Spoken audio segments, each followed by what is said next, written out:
وذالک جزاء المحسنین، اور یہ بدلہ ہے نیکی کرنے والوں کا۔ والذین کفروا، وہ لوگ جنہوں نے کفر کیا، وکذبوا، اور جھٹلایا بآیاتنا، ہماری آیات کو، اولئک اصحاب الجحیم، یہی لوگ ہیں دوزخ والے ہیں، شعلے مارنے والی آگ کے اندر رہیں گے۔ یا ایھا الذین آمنوا، اے ایمان والو، لا تحرموا طیبات، نہ حرام کرو طیبات، پاکیزہ چیزوں کو، ما احل اللہ لکم، جو اللہ رب العزت نے تمہارے لیے حلال کی ہیں، ولا تعتدوا، حد سے تجاوز نہ کرو، ان اللہ یحب المعتدین، بے شک اللہ رب العزت پسند نہیں کرتے حد سے تجاوز کرنے والوں کو۔ وَكُلُوا مِمَّا رَزَقَكُمُ اللَّهُ، کھاؤ وہ جو اللہ رب العزت نے تمہیں رزق دیا ہے، حلالا طیبا، حلال اور پاکیزہ، واتقوا اللہ، اللہ سے ڈرتے رہو، الذی انتم بہ مؤمنون، وہ جس کے نام پر، جس کے اوپر تم ایمان لے کر آئے ہو۔ اس پہلی آیت کا تعلق گزشتہ آیات کے ساتھ ہے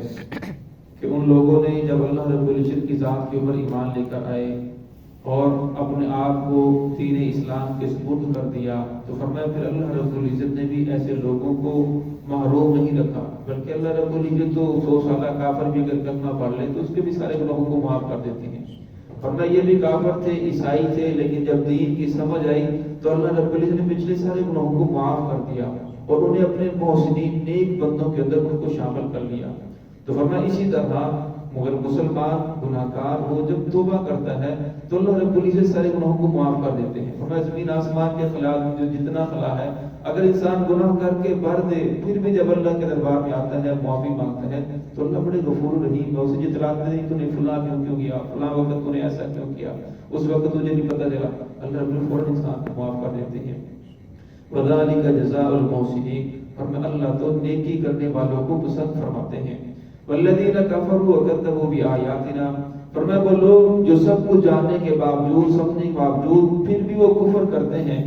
کذبوا بآیاتنا، ہماری آیات کو جھٹلاتے ہیں، دین اسلام پر چلنے کے لیے تیار نہیں ہیں، اولئک اصحاب الجحیم، فرمایا یہی لوگ آگ والے ہیں، یہی لوگ دوزخ والے ہیں۔ جہیم کہتے ہیں ایسی آگ کو جو شعلے مارنے والی ہو، تو اس وجہ سے اسے دوزخ مراد لیا ہے، وہ شعلے مارنے والی آگ کے اندر رہیں گے۔ یا ایھا الذین آمنوا لا تحرموا طیبات،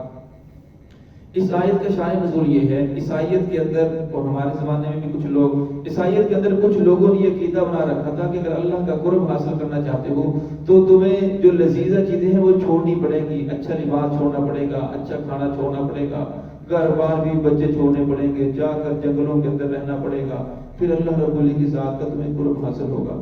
اور کچھ جو ان کے پادری تھے، انہوں نے اپنے اوپر انڈے کو، مچھلی کو، گوشت کو حرام کر رکھا تھا کہ اس کے کھانے کی وجہ سے شہوت آتی ہے، تو اللہ رب العزت نے ان چیزوں سے منع فرمایا۔ فرمایا اسلام لا رہبانیت فی الاسلام، اسلام کے اندر رہبانیت نہیں ہے کہ سب کچھ چھوڑ کر ہر چیز سے الگ تھلگ ہو کر علیحدہ جا کر کسی کونے کے اندر بیٹھ جانا اور اللہ کے بارے میں مصروف ہو جانا۔ فرمایا بلکہ اسلام اس دین کا نام ہے کہ انسان سب کے ساتھ مل جل کر رہے، اللہ نے جو نعمتیں دی ہیں ان کو استعمال کرے۔ اور ایک روایت کے اندر آتا ہے، عائشہ صدیقہ رضی اللہ عنہا اس کی راوی ہیں، فرمایا کہ کچھ لوگ ام المؤمنین کے پاس آئے، صحابہ کرام میں سے، انہوں نے پوچھا کہ رسول اللہ صلی اللہ علیہ وسلم کی عبادت کے بارے میں، تو انہوں نے بتایا آپ صلی اللہ علیہ وسلم رات کو یہ عبادت کرتے ہیں، تہجد کے وقت اٹھتے ہیں، یہ عبادت کرتے ہیں۔ تو ان لوگوں نے رسول اللہ صلی اللہ علیہ وسلم کی عبادت کو معمولی عبادت سمجھا، یہ تو بہت تھوڑی عبادت کرتے ہیں۔ پھر وہ کہنے لگے رسول اللہ صلی اللہ علیہ وسلم تو بخشے بخشائے ہیں، وہ تو عبادت نہ بھی کریں تو لہٰذا انہیں تو عبادت کرنے کی ضرورت نہیں، تو لہٰذا ہمیں عبادت کرنی چاہیے۔ اگر ہمیں جنت ملنی چاہتے ہیں کہ ہمیں جنت مل جائے تو ہمیں بہت زیادہ عبادت کرنی پڑے گی۔ تو ان میں سے ایک نے قسم کھا لی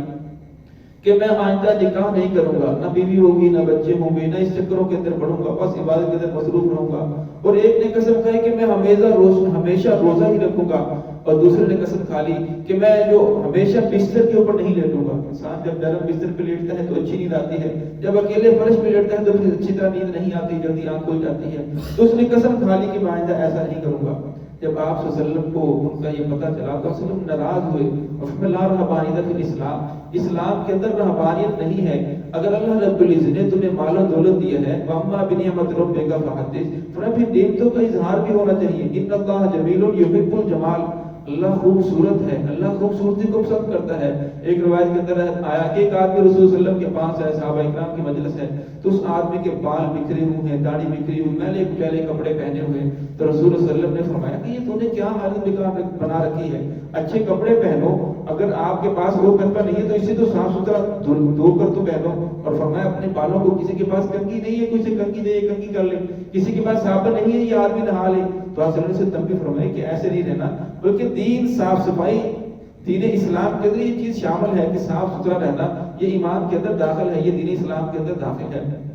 تو یہاں بھی اللہ نے فرمایا یا ایھا الذین آمنوا، اے ایمان والو، لا تحرموا، حرام نہ کرو اپنے اوپر طیبات ما احل اللہ لکم، جو اللہ رب العزت تمہارے اوپر چیزیں حلال کی ہیں، ولا تعتدوا، فرمایا حد سے تجاوز نہ کرو۔ فرمایا اگر اللہ رب العزت تمہیں مال و دولت عطا فرمایا ہے تو اچھا لباس پہننا، اچھی سواری رکھنا، اچھا گھر ہونا یہ کوئی عیب نہیں ہے، بلکہ یہ تو اللہ کی نعمتوں کا اظہار ہے۔ فرمایا ایسا نہ ہو کہ انسان حد سے تجاوز کر جائے، ولا تعتدوا، حد سے تجاوز نہ کرو، جس طرح آج کل ہوتا ہے شادیوں کے اوپر اتنا زیادہ پیسہ فضول خرچی کی جاتی ہے، پہلے مہندی ہو رہی ہے، پھر منگنی ہو رہی ہے، پھر تیل لگ رہا ہے، پھر وہ طرح طرح کی چیزوں کے اوپر اتنی زیادہ فضولیات کے اوپر خرچ کر رہی ہیں۔ فرمایا پہلے تو قرض اٹھاتے ہیں، دنیا بھی خراب اور آخرت بھی خراب، اللہ رب العزت کو بھی ناراض کر رہی ہیں، گناہ بھی زندگی کے اندر آ رہے ہیں، اور دنیا کے اندر بھی پریشانیاں لے رہے ہیں، کبھی کوئی دروازہ کھٹکھٹاتا ہے، کبھی فلاں کا فون آ رہا ہے کہ آپ نے ابھی تک پیسے نہیں دیے۔ فرمایا اگر اللہ رب العزت آپ کو وسعت دی ہے تو اس کی نعمتوں کا اظہار ہونا چاہیے، لیکن اگر ایک انسان کے پاس پیسہ اتنا نہیں ہے، فرمایا اسے سادہ زندگی گزارنی چاہیے۔ فرمایا پیسہ نہ ہونے کے باوجود لوگوں کے سامنے اپنے آپ کو بڑا ثابت کرنا چاہتا ہے، بڑا دکھنا چاہتا ہے، فرمایا ایسے لوگوں کو اللہ رب العزت پسند نہیں فرماتے۔ ان اللہ لا يحب المعتدین، فرمایا اللہ رب العزت لا يحب، محبت نہیں کرتے ایسے لوگوں سے۔ فرمایا جب اللہ کی ذات کسی آدمی سے محبت چھوڑ دے، فرمایا جب اللہ کسی سے محبت نہیں کرتے، فرمایا اس کا نتیجہ یہ نکلتا ہے انسان سے اللہ کی عبادات چھوٹ جاتی ہیں، جب اللہ کی عبادات چھوٹ جاتی ہیں پھر اللہ سے دین ہوتا چلا جاتا ہے۔ دنیا کے اندر بھی اگر انسان کسی کی بات مانتا ہے تو اس کے پیچھے کوئی تعلق ہوتا ہے، کوئی رشتہ ہوتا ہے، اگر وہی تعلق وہی رشتہ باپ سے ختم ہو جائے، باپ کا ادب و احترام نہ رہے تو لوگ باپ کی بات کو بھی نہیں مانتے، وہی ادب و احترام وہی رشتہ اگر بھائی سے ختم ہو جائے تو لوگ بھائی کی بات کو نہیں مانتے، اور وہی رشتہ اگر اللہ کی ذات سے ختم ہو جائے پھر اللہ کی عبادات چھوٹ جاتی ہیں، جب اللہ کی عبادات چھوڑتی ہیں پھر اللہ کی ذات سے انسان دور ہوتا چلا جاتا ہے، پھر نیکی کرنے کو دل نہیں کرتا، نیکی کے اندر آنے، نیکی کے قریب آنے کو انسان کا دل نہیں کرتا، اور وہ آہستہ آہستہ دور ہوتا چلا جاتا ہے۔ قرآن پاک کی آیت ہے قل ان کنتم تحبون اللہ، کہہ دیجئے اگر تم اللہ سے محبت کرتے ہو فاتبعونی، میری اتباع کرو، محمد الرسول صلی اللہ علیہ وسلم کی اتباع کرو، یحببکم اللہ، اللہ رب العزت تمہارے سے محبت کریں گے، یغفر لکم ذنوبکم، تمہارے گناہوں کو بخش دیں گے۔ اللہ تو بڑے بخشنے والے ہیں، بڑے رحم کرنے والے ہیں، لیکن اس کے لیے طریقہ یہ ہے کہ محمد الرسول اللہ صلی اللہ علیہ وسلم کی اطاعت کے اندر آ جاؤ، آپ صلی اللہ علیہ وسلم کا طریقہ اپنا لو۔ دین اسلام اعتدال والا دین ہے، یہ بھی نہیں کہ انسان حد سے زیادہ بڑھ جائے، اور یہ بھی نہیں کہ انسان کپڑے اتار کرو اور جنگلوں کے اندر چلا جائے اور کھانا پینا بھی چھوڑ دے اور بیوی بچوں کو بھی چھوڑ دے۔ صلی اللہ علیہ وسلم فرمایا کہ میں روزہ بھی رکھتا ہوں، میں نے شادیاں بھی کی ہیں، اور میں رات کو سوتا بھی ہوں، میں قیام بھی کرتا ہوں، تو میں ایسی بات نہیں ہے، ایسا اپنے اوپر ایسی چیز کو لازم نہ کرو جو اللہ نے تمہارے اوپر لازم نہیں کی۔ وَكُلُوا مِمَّا رَزَقَكُمُ اللَّهُ، فرمایا کھاؤ جو اللہ رب العزت تمہیں رزق دیا ہے، حلالا طیبا، اس کے لیے دو شرطیں بیان کی، فرمایا جو بھی رزق کھانا ہے اس کے لیے دو شرطیں ہیں، پہلی شرط یہ ہے کہ وہ حلال ہو، جس طرح، پھر دوسری شرط فرمایا طیبا، وہ طیب ہو، جس طرح مرغی ہے وہ حلال جانور ہے، لیکن اگر چوری کی ہو تو فرمایا پھر وہ حلال نہیں ہے، گندم ہے، چاول ہے، یہ چیزیں حلال ہیں، لیکن اگر چوری کی ہو، دھوکہ دہی کی ہو، فراڈ کی ہو تو فرمایا پھر یہ طیب نہیں ہے، تو اس لیے فرمایا ان کا کھانا جائز نہیں ہے۔ واتقوا اللہ، اللہ سے ڈرتے رہو، ان کنتم الذی انتم بہ مؤمنون، جس ذات کے اوپر تم ایمان لے کر آئے ہو اس ذات سے ڈرتے رہو۔ فرمایا ان چیزوں کو تم کیسے پہچان کر رکھو گے، کیسے ہو سکے یہ چیز حلال ہے یہ چیز حرام ہے، محمد الرسول اللہ صلی اللہ علیہ وسلم کا طریقہ کیا ہے؟ فرمایا اس کا ایک ہی طریقہ ہے واتقوا اللہ، اگر اللہ سے ڈرتے رہو گے پھر محمد الرسول صلی اللہ علیہ وسلم کے طریقے کے اوپر بھی چلو گے، حرام حلال کی پہچان بھی ہوگی۔ فرمایا جب اللہ کی ذات کا ڈر انسان کے دل سے نکلتا ہے پھر وہ ساری مخلوقات سے ڈرتا ہے، کبھی کسی سے ڈرتا ہے، کبھی کسی سے ڈرتا ہے، کبھی فلاں سے ڈر رہا ہے تو فلاں ایسا نہ کہہ دے۔ فرمایا جب اللہ کی ذات سے ڈرتا ہے پھر ساری مخلوق کو اللہ کی ذات اس ذات سے ڈراتے ہیں، پھر ساری مخلوق اس سے ڈرتی ہے۔ تو ہے کہ اللہ رب العزت ہمیں دین کی صحیح سمجھ عطا فرمائے۔ بسم اللہ الرحمن الرحیم۔